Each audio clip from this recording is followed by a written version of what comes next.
With super expensive carbon bikes often hogging the limelight, it can be easy to forget that there is a whole host of amazing aluminium mountain bikes that are worthy of your attention. Aluminium may have fallen from grace somewhat, but it's still a fantastic material to make a frame from. It's durable, affordable, and modern manufacturing technologies mean that in some cases they can be just as light as some carbon offerings. There's also an argument that they're also kinder to the environment too. With all that said, let's dive into the aluminium bikes we think that you should check out.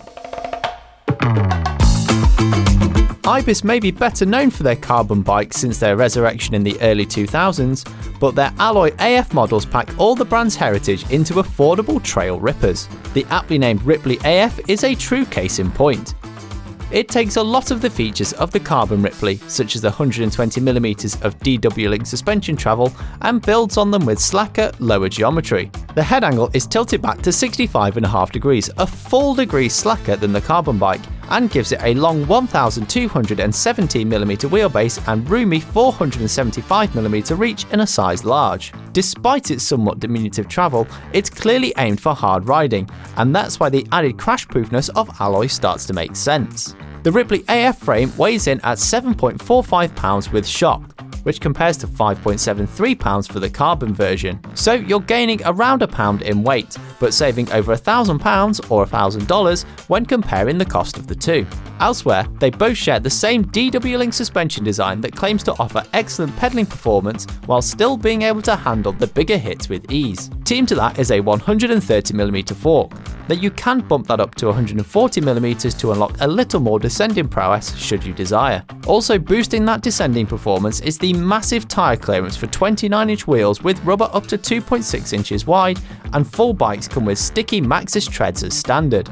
The AF is available as a frame set or a complete bike in the USA, or a single complete bike here in the UK. Prices start from $2,199 for the frame only, or $3,499 for the base Shimano Dior build, and rising to $3,999 for the top SLX model. In the UK, the Dior build of the Ripley AF is priced at £3,999. We loved the Ripley AF when we reviewed it, so be sure to check out the full written review with the link in the description.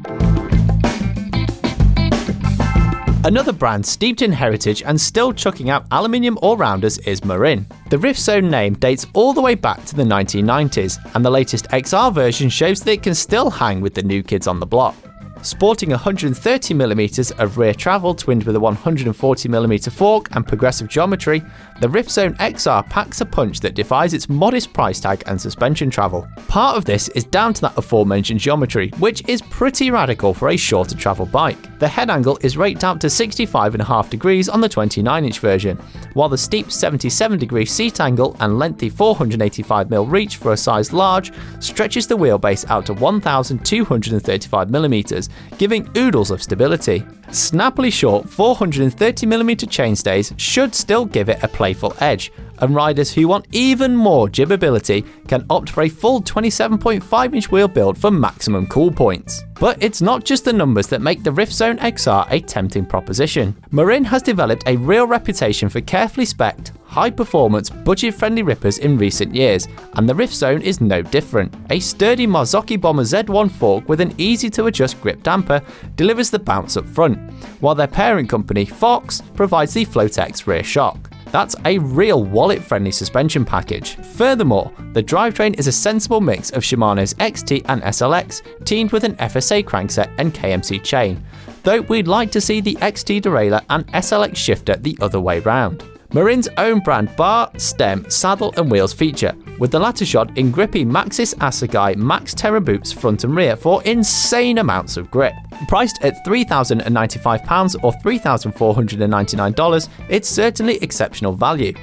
Though with the base model costing just £1,655 or $1,799, there's even cheaper models if your budget doesn't stretch that far, making it a truly excellent bike for frugal riders.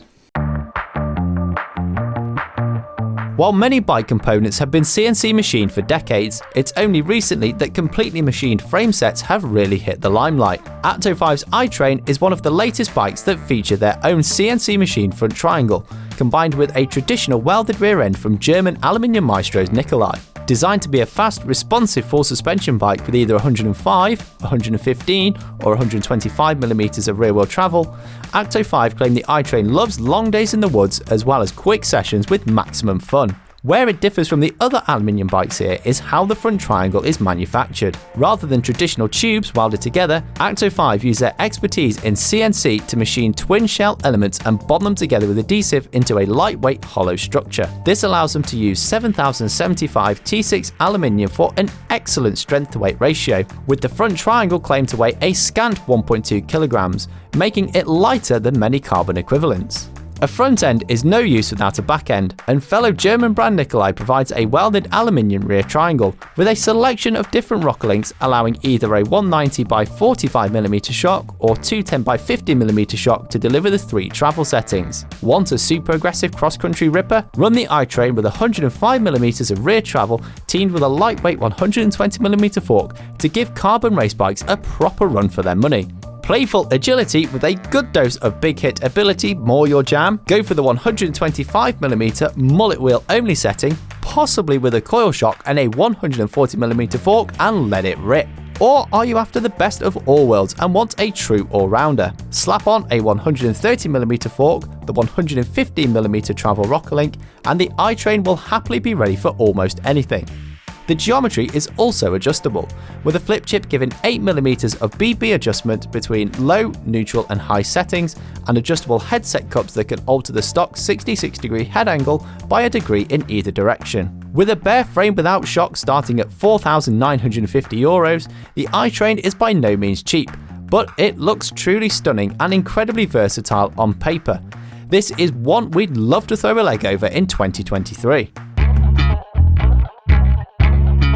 Freeride ain't dead thanks to Norco's monstrous Shore. While enduro and downhill bikes have taken the shine off the freeride craze that emerged in the early 2000s, the latest Shore brings it back with a bang. Sporting a burly aluminium frame with high pivot suspension delivering a massive 180mm of travel and running on 27.5-inch wheels, the Shore 2 is built to monster the biggest line you dare send it down. Not only that, but at £3,399 or $4,599, the Shore 2 is also exceptional value for the high quality frame, kit and performance that you're getting. Based on a high pivot FSR suspension platform boasting 180mm of travel from a super supple coil sprung RockShox Super Deluxe Ultimate Shock, the Shore can monster truck over pretty much anything in its path.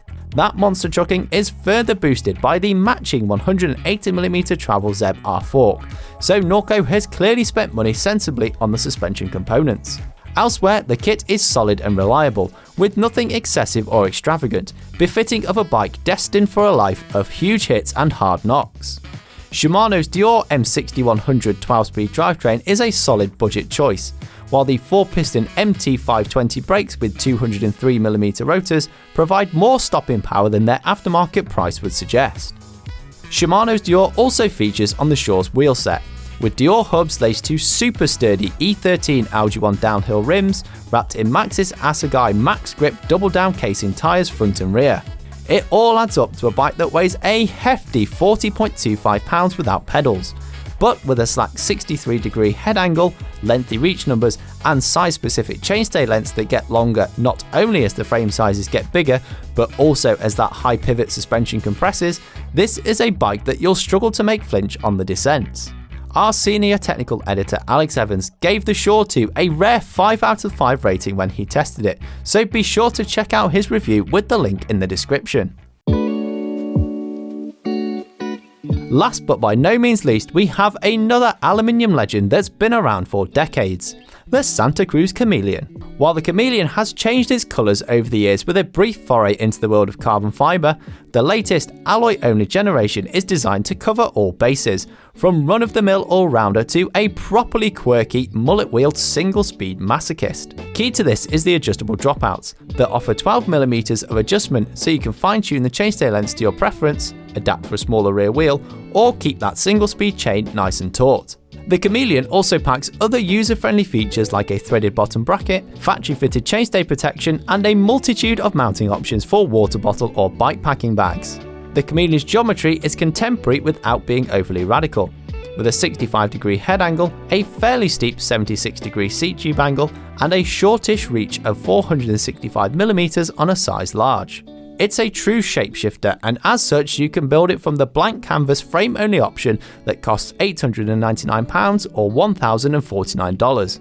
If however you want to go off the peg, you can choose from 3 build options, D, R or S, in either mullet or full 29er options, starting from £2,599 or $2,599 for the base D build, rising to £3,749 or $3,749 for the S range topper.